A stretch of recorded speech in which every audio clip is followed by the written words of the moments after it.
A game I often mention in videos is Okami, which came out for the PS2 in 2006. I've always wanted to review it, but I never got around to it. But now that the PC version of Okami has been released, called Okami HD, I think it's about time that I do. We'll take a look at the story, graphics, gameplay, music, and performance, and all that sort of thing, but let's start at the beginning first. Okami was created by Clover Studio, which was a subsidiary of Capcom. I remember watching a review of it on TV, believe it or not, and they were discussing how great the Zelda-style gameplay was, and especially the uniqueness of the art style. At that time, I've only seen a few other cel-shaded games like 13, which looked okay, but still had some wonkiness and some weird visual elements to it, and Wind Waker, which was very cartoony looking. But Okami looked like an old Japanese piece of art come to life, and looked completely different to anything I've ever seen before, so it stood out in my mind immediately. And it's aged so well, because it still looks amazing today. Despite the great reviews, Okami didn't do so well in terms of sales numbers. Even though Clover Studio shut its doors only a year after Okami's release, the game kept getting re-released on other platforms. I guess someone in Capcom must be a huge fan or something. In 2008 it was ported over to the Wii, then in 2012 an HD remake called Okami HD was made for the PS3, in native 1080p even, a bit of a rarity for 7th gen console games. And finally in 2017, Okami HD graced the Xbox One, PS4, and PC. The game takes place in Japan. The game is a bit vague when it comes to the exact time frame, but Wikipedia says it's classical Japan, so we'll just go with that, I guess. You play as the sun goddess Amaterasu, who takes the form of a white wolf, and you try to save the country from Orochi, an 8-headed demon who curses the land. Despite the fancy markings, I'm just going to call her Amy, like Isun does since it's easier. Despite the fancy markings, Amy just looks like a regular white wolf to ordinary people. Her sidekick is the just mentioned Isun, who's a little bug thing. He's kind of like Navi from Ocarina of Time, pointing you in the right direction and explaining game mechanics and things like that. Okami plays somewhat like a Zelda game. It's an action-adventure type of game. You unlock more locations the farther you get into the story. You also get special abilities, which in this game are performed by using your Celestial Brush. This is a cool part of the game that really plays with the idea that this is a piece of art come to life. Drawing different things gives you different results. You can make it day or night. You can make things bloom by drawing a circle around them, or cut down enemies if you draw a straight line. It might sound like a strange idea at first, but the drawing aspect of the game isn't difficult at all since everything relies on simple shapes and lines. And it's really fun once you get the hang of everything. Every time you reach a new area, you'll have to restore it to its former glory by making that area's guardian sapling bloom. Along the way, you'll have to fight new enemies, solve dungeons, and defeat bosses. You'll also get many new brush techniques which allow you to do more things, so it makes sense to re-explore areas you've already been to, because you'll be able to reach new areas and uncover more secrets. It's actually one of the most rewarding aspects of the game. You also gather praise for the good deeds you've done, like helping people out or blooming sakura trees and things like that. You can then use these to get more health and ink pots.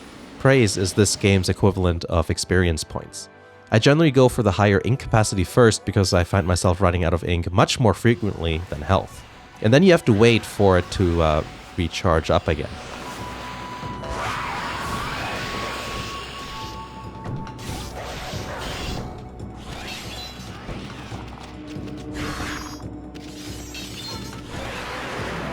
Let's talk about the controls. The original PS2 game used a regular PS2 controller. Okami was designed to fit that control scheme, and it works very well. Drawing is definitely never a problem. The Wii port used the Wiimote, which I'm not a fan of. The PS3 version of Okami used the regular control scheme again, but the Move enables you to use the Wii-style motion controls if you prefer that, or just like blue balls. For the PC, a regular modern-style controller works absolutely fine, but I'm happy to report that Okami works well with a keyboard and mouse too. The mouse controls the camera, and yes, you can use the mouse to draw, thank God, or goddess. All of the controls are mapped close to the WASD keys, so everything feels fairly natural.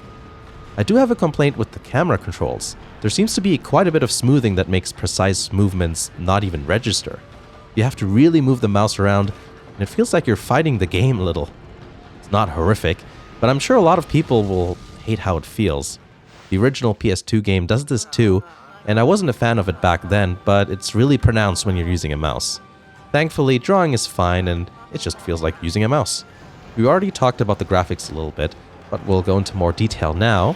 The art style is based on something called inkwash painting, which is a technique that tries to convey the spirit of a scene or subject rather than going for total accuracy. If you ever look up that kind of art, I'm sure you'll be surprised to see how well Okami nails the look. The way the game plays with color is noteworthy too. The same areas have a totally different mood depending on what's going on and what time of day it is. The game runs at 30 frames per second, which is a bit unfortunate for a PC release. Supposedly the game engine was never built to handle 60 FPS, and doubling frame rates causes some game-breaking issues apparently. I'm not terribly disappointed, but it would have been nice to have it running at higher frame rates. PS4 and Xbox One gamers probably won't complain about their versions of Okami running at 30 FPS, since they should be used to that by now. Some of the environment, like trees, buildings, and other objects, only render when you're really close to them. This is the case with the original PS2 game, but it would have been nice to see some sort of improvement here. That being said, there's a good variety when it comes to the environments. Every region is very distinctive and it has its own style and atmosphere. Seeing what area I get to play next in is something I really like when unlocking new areas. The dungeons are like this too.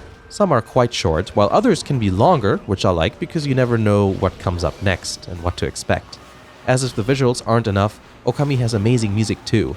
It's beautiful and serene during calmer moments of the game, and really exciting during, well, exciting parts when you're fighting or going up against a boss. The music is always used at the right moment and creates the right atmosphere.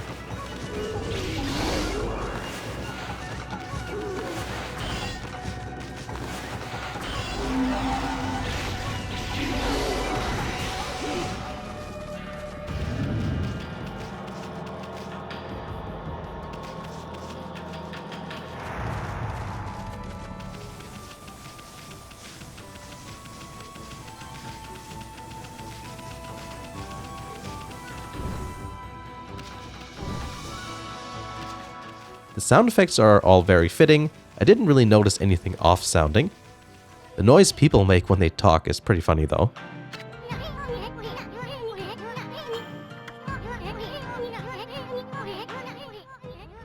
Speaking of talking, despite the story being portrayed as serious, there are a lot of funny lines and silly antics that happen in cutscenes to keep the game lighthearted.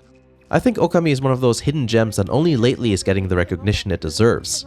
I'll even go ahead and say it's a masterpiece. Very early in the game, there's one particular thing that happens that I think is very important. In most games, one of the first things you learn is how to kill or defeat enemies. With Okami, the first brush technique you learn is rejuvenation. To me, that sets the tone for the rest of the game and put me into a different mindset. Rather than going around and looking for things to kill, I went around trying to improve things. This game rewards and values preservation, betterment, nature, and tranquility. That's not something you can say about most games, no matter what era we're talking about. Obviously, everyone has their own opinions and thoughts, but that's how I feel when playing Okami. But that's going to be it for today's video. I'm always curious to see what people think about Okami, so if there's something you like or dislike, I would encourage you to write a comment. Streaming is something I've picked up again since the new year, which has been pretty fun. If you haven't watched the stream yet, check it out and you might like it. Chat's pretty friendly and everyone has a good time. Archived streams can also be found in the second channel. Also, if you're looking for gamer and geek shirts, check out T-Blocks. They are a t-shirt subscription service with fully licensed shirts. You get multiple categories to choose from when you sign up, so that way you can fine-tune exactly what you get. Also use the code in the description if you do sign up because you'll get 10% off your order. But thanks for watching everyone, and I'll see you again in the next video.